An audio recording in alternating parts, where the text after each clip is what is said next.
Hi everyone, my name's Jordan and welcome back to my channel. Today I'm going to be doing my May wrap-up. I read 9 books this month, actually 8 because one of them I just forgot to mention in my April wrap-up, so I technically finished it at the end of April, so I basically read 8 books this month. This month was a pretty good reading month. Sort of hit or miss, but nothing bad. I didn't read any bad books, so that's always a win. First up, the book I read in April that is going to be in this one is The Last Olympian. This is the last book in the Percy Jackson series, or at least the first Percy Jackson series. I gave it 3 out of 5 stars. I thought it was good, satisfying ending. I'm just reading this series at the wrong time in my life. I should have read it as a kid because I would have eaten this up. But that's all right. Definitely recommend the series to your children. Everyone should read this as a kid. It's so good to read as these characters get older. I really wanted to read this series so that I could watch the TV show when it comes out because I think it's going to be adorable. I've seen the casting. It looks like it's going to be a lot of fun. So that's why I read this series and I did like it. Overall, I enjoyed the series. I just feel like it was not a book written for me, which is just fine. Next up, I have Juniper and Thorn by Ava Reid. I got this as an ARC and I talk about it in a reading vlog I did for May NetGalley reading vlog, which I will link above. I liked this book. I think that it was dark and spooky and had that whimsical fairy tale storytelling type of vibe. There's definitely a lot of trigger warnings that I wish I had known about. It is a horror story and there's a lot of body horror and stuff, so please look at the trigger warnings before you go into it. But I think it was a really good book. The romance in it was believable. The story was really cool. I do not know the original story that it's based off of. It's based off of a story called The Juniper Tree, which I don't know anything about.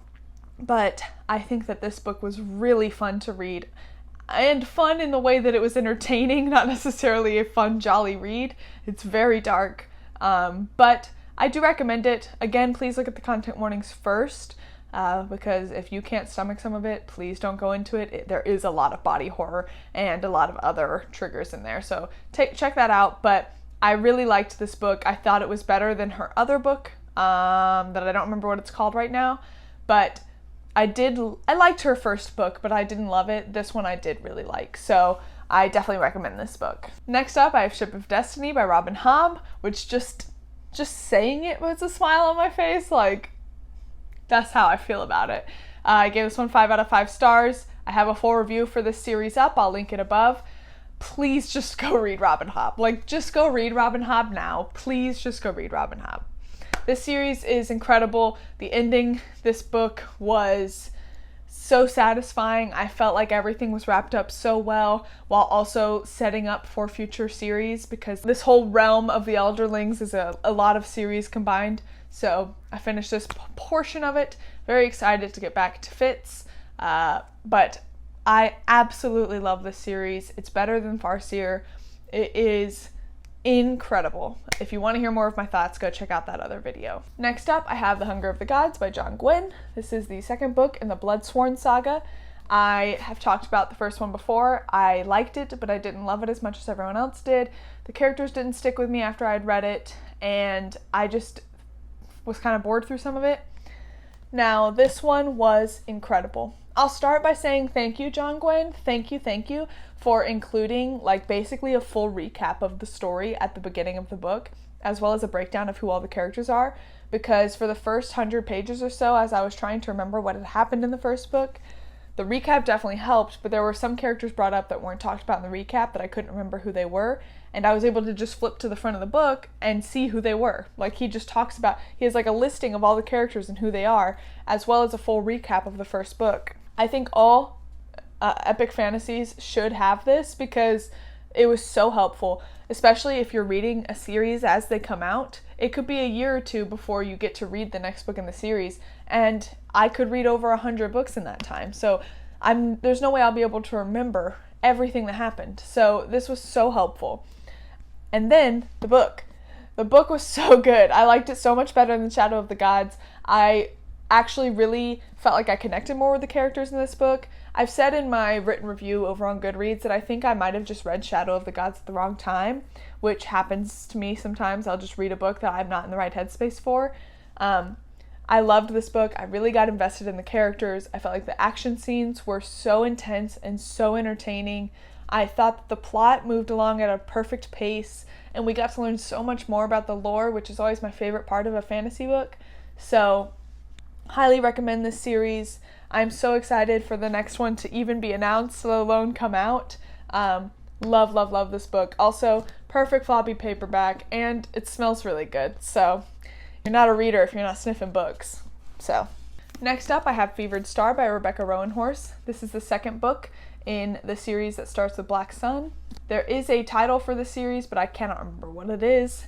I loved Black Sun. This was one of my most anticipated books of the year, and it kind of fell short. I think it suffered from middle book syndrome, which does not mean it's going to be a bad series. A lot of series have a middle book syndrome, and the third book is incredible. So I have not given up on the series. I didn't hate this book by any means. We got to kind of see the characters like transform into their next version of themselves after how crazy the last one ended. So I'm very excited for the third one. I just think that this one was more set up for the third book than anything else. The characters weren't around each other at all, so we didn't really get much character interaction.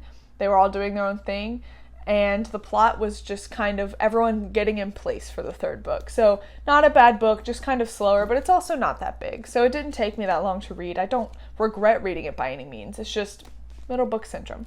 Next up, I have The Blade Itself by Joe Abercrombie. This is the first book in the First Law trilogy. I finally got to it. This was on my list of series I wanted to start in 2022, which I will link above, and I did. I started this one. I enjoyed it. Not as much as everyone else, though, I guess. The first 50% or so, I had no idea what was going on.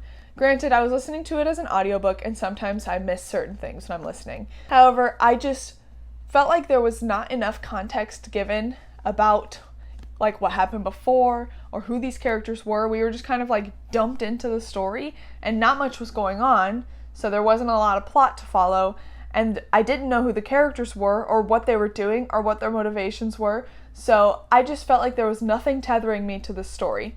Now, the second half I started to kind of figure out who everyone was, kind of started to get into the plot that was there, and did start enjoying it. So I ended up giving it 3 out of 5 stars.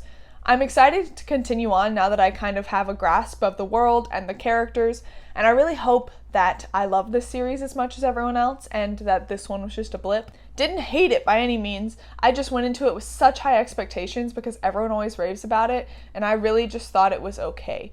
But again, very excited. I like where we ended, and I liked what was set up for the second book, and I really like Joe Abercrombie's writing style.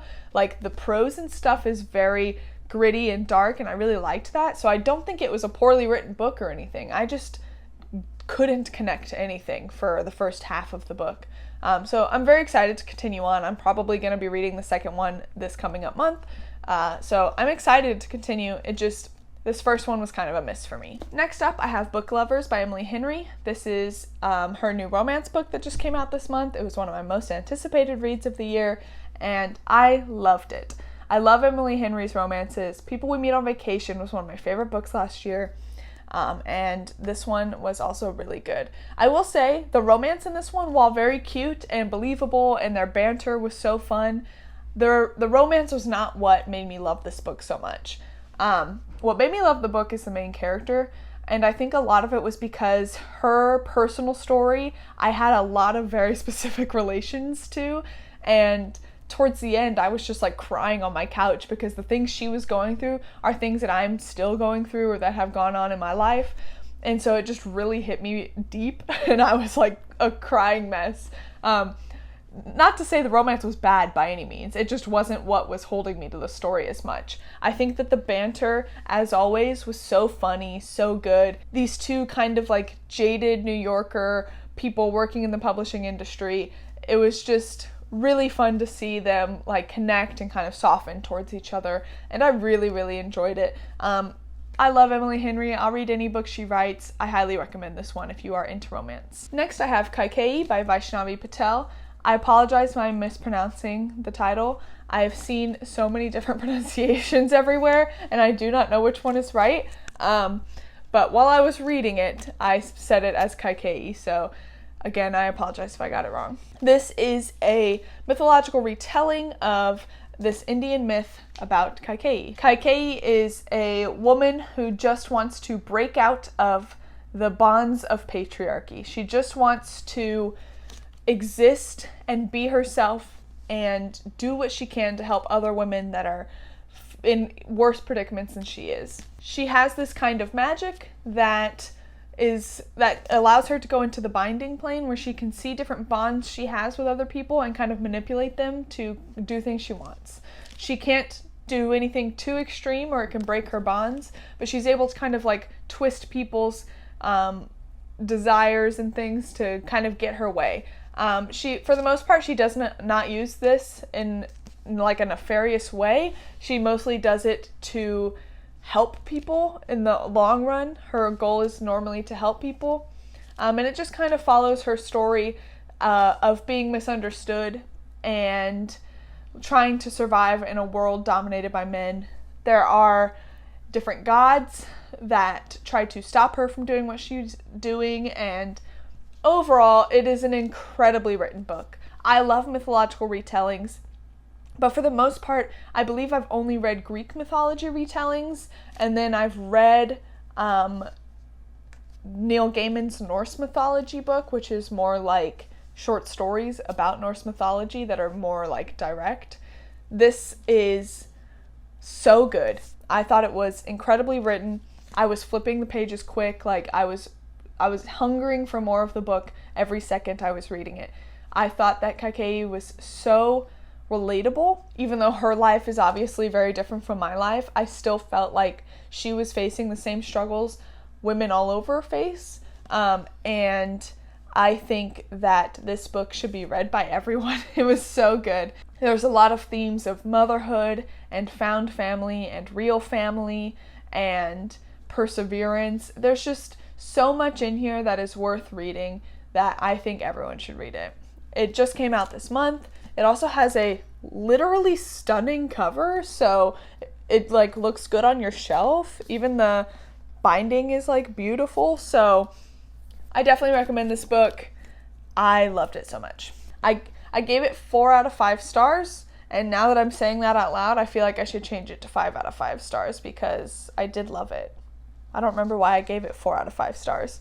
So anyway, very good book. Next up, I have Something Wilder by Christina Lauren. This is a super fun read, super quick read. I love Christina Lauren. I've talked about them in my favorite romance books of all time, which I'll link above. This is their new book that just came out. It's set in like a very rural setting where there's like treasure hunts and horseback riding and all sorts of stuff. The plot gets a little dark at times, like not what I was expecting, but the romance was really cute. It was like a second chance romance. I feel like Christina Lauren's writings have kind of gotten more cutesy and tame compared to some of their first few series and books, which is not a bad thing. It's just not always what I'm going for when I'm reading romance, but I still really liked this book. It was a quick, easy read.